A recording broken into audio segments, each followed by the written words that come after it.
Folks, I'll be sharing my techniques and this technology at these upcoming spaces. Sure hope to meet you there.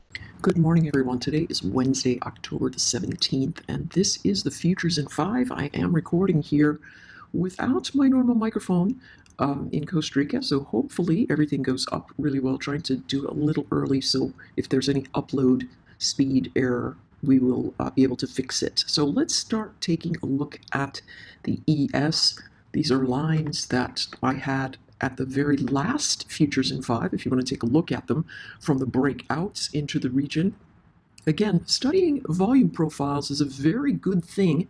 It's not going to be an indicator per se, but it certainly is something that gives you a backdrop of attention, talking about why it is that moving out of this congestion would push us here and then here into the areas of the profile. My suspicion is that what traders will try to do is climb this wall a bit, so we're going to have to see how much strength is sitting here. This is a natural fade zone, this 2818, 2816.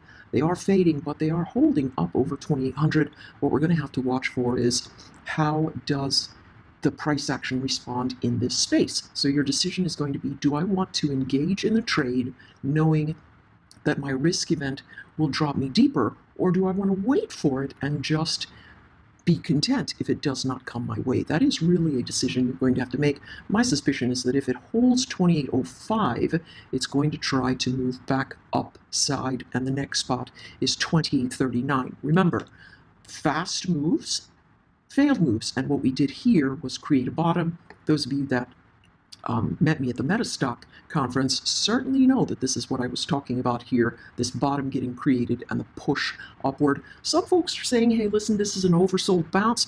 To me, the notion of the oversold bounce says that people are trying to engage in the market at a space that they think is value, but it might not turn into value. I don't think any of our trades are going to be able to hold upside and stay there right now. It's going to become very choppy and very wide-angled as we try to work in this volume profile event. Optimally, if we were doing things in a very orderly fashion, we would get all the way up to these edges here where the volume profile is very thin and then break down. But the levels to watch, really, 2838, 2780, that's the width of relative motion that I expect over the next few days. If it pulls back and holds this 2805, we're going to try and creep through this very thin auction profile event. It's going to be catching trapped buyers, and so we're going to have to be super careful in that space. Let's take a look at the NQ. Same sort of thing, only these guys did crawl the wall. This was my level that I watched, and now we're going to adjust it just a little bit because this now becomes the support region that we're going to have to peek at. That, in general, is my suspicion there. How well the chart holds in this area at 73.24, 73.25, going to be a big deal. If not, 72.59 or 72.80. That's a lot of motion. So if you want to trade without tremendous amount of risk, you're going to have to come to tighter timelines, move from support to resistance very quickly. This type of price action is going to favor the nimble, not the one who says, hey, listen, I'm going to take a position and then wait for it to go where it's going to go. That's not a good spot for folks here. If we break up and over this level, 74.17 to 74.40 is going to be the upper edge of motion. I'll put that right there. I'm not really sure that we get there. However, this region here that's a little bit dark, that's the range for 70% of the motion thus far for the month, so we could easily get up into this area. Fades in this formation are very likely to find buyers as they're looking for higher lows. The natural ranges could come, we've got hundreds of points that we can look at, literally, that will give us support and resistance. We've got to come to very small time frames and suspect, make a suspicion, follow a risk event, and then do what we got to do. I think if we hold this area, we edge higher. Once more, this congestion zone is going to be very difficult for us to get over. RTY, same sort of thing. I didn't change any of these levels, folks. So that's really exciting. For me, it allows us to see what motion, actually that's not the right one, that should be a 2. It shows us what motion should look like when we're going through an auction profile event.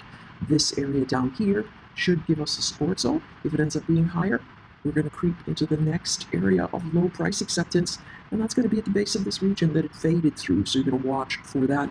Again, I do believe that traders are going to try to make higher lows come up into play as they move through this formation. Not really going to see a big move, I think, until after the election or maybe into the election. Pretty hard to say in general, but that is my suspicion right there. And I know I'm going way longer than 5 minutes today, so maybe we'll let this one be 6. Here we are holding this edge, thin volume event. So if we're going to fill it in, this is our support zone all the way down here. That's 170 points from where it is that we currently are sitting. This is the next area of congestion up here, 2623. That's good. That's really going to be one to watch for the next few days. See if we move into that space. Let's say what I do not suspect is what happens, and what I don't suspect is a fade back into the lows.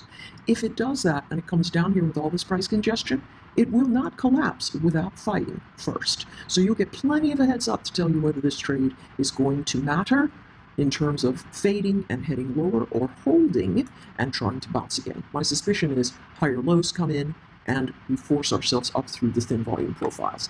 Taking a look at oil, another one that I have not definitively changed. I added another level right in here, as we can see a ton of price congestion. So what are we doing?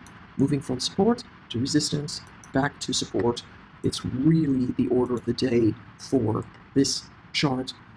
You know, if they don't hold this, folks, if we're working through this and all of a sudden you start seeing the bounces off these edges that don't hold like this one did, deep into the space, pull back, or we lose this trend line here that you can see. Let's put it here. Sort of a weak trend line because it's breaking through a number of these things. But if it does break, watch for the bounce up. There's going to be trouble there. And you will, the bounce up will give you a short formation on the horizon. All right, and that short formation can go really down into 69.47, 69.69, somewhere around there. That's what we're looking at. For gold, this is our last one, and I did do 6 of these, so you know you're lucky getting this space here if you do trade the RTY, because that is sitting there doing what it does. I believe gold has made its bottom. So what it's going to do is sit here for a minute. This is a thin auction event. It could come right back into a deep area. That might happen if we spike a lot higher in the broad indices, which is likely to happen if we hold these regions.